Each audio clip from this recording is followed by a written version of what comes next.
आमच्याकडे या. तर हे विनोदाचा भाग आहे. थेट जाऊयात, आदित्य ठाकरे बोलतायत.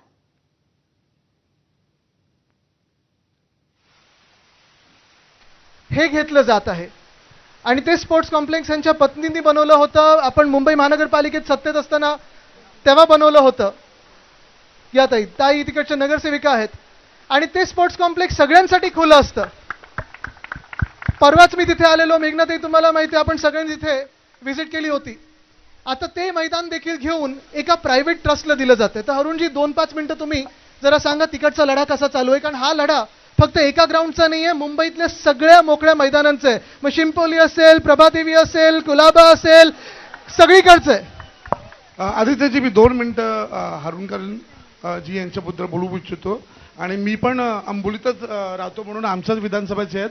पण जसं आम्ही म्हणालो की आपण हे कुठल्या एका पक्षाच्या वतीने आलेलो नाही आहेत करून, तर हारुणकरजी यांनी मी बरेच टुर्नामेंट, फुटबॉलच्या टुर्नामेंट हेलेन ग्राउंडमध्ये केले आहेत अंबोलीमध्ये.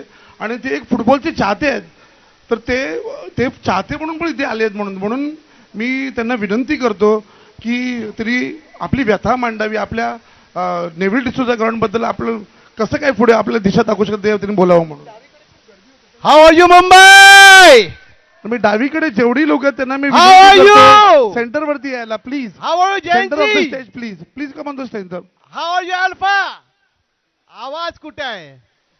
आवाज आवाज पाहिजे, आवाज. आपल्या सगळ्यांचा आवाज, मुंबईकरांचा आवाज कोणी दाबू शकत नाही या आवाजाला. आणि या आवाजाला कोण दाबायला आलं तर हे मुंबईकर सर्व एकत्रित येऊन त्या दाबणाऱ्याला दाबून टाकतील का नाही टाकतील? मित्रांनो, आज आपण सगळे इथे जमलेलो आहोत हा नेव्हिल डिसोजा ग्राउंड वाचवण्यासाठी. फक्त हा नेव्हिल डिसोजा ग्राउंड वाचवते नाहीये आपल्याला. मुंबई मधल्या जवळजवळ 3 जे ग्राउंड आहेत, मोठमोठे ग्राउंड, त्यामध्ये आमच्या अंधेरीमध्ये छत्रपती शिवाजी महाराज क्रीडा संकुल, यामध्ये क्रिकेट खेळण्यासाठी, सायकलिंगसाठी, वॉकिंगसाठी, टेनिससाठी, लहान मुलांना ओपन जिमसाठी हे पूर्ण मैदान 12.5 एकरचा मैदान आहे. मित्रांनो, तो मैदानाची जागा 550 करोड, 550 करोड मध्ये महानगरपालिकेने VN देसाई हॉस्पिटॅलिटी करून खरेदी केली. त्याच्यानंतर महानगरपालिकेने आपल्या इन्कम टॅक्सचे जे पैसे आहेत ते पैसे लावून तो ग्राउंड बनवलाय.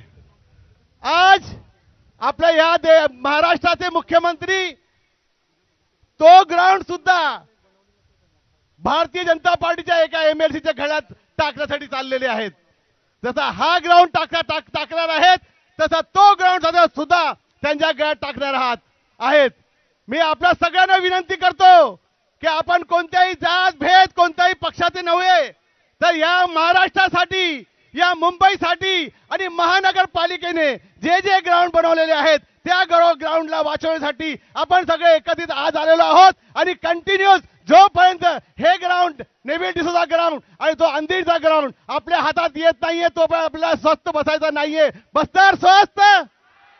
बसणार स्वस्थ? माझ्या मित्रांनो, एक लक्षात ठेवा, आज तुमच्या समोर एक जागरूक आणि युवा नेतृत्व तुमच्या समोर उभा राहिलेला आहे. त्या युवा नेतृत्वाने तुम्हाला आवाहन केलेलं आहे की या मुंबई मधल्या जेवढे ग्राउंड आहेत हे सर्व ग्राउंड आपल्याला वाचवायचं आहे. आपण सगळे एकत्रित येऊन हे सर्व ग्राउंड वाचवणार. धन्यवाद. आभार आहे मी हारुणकर सर तुमचा, तुम्ही केलेल्या मार्गदर्शनाबद्दल.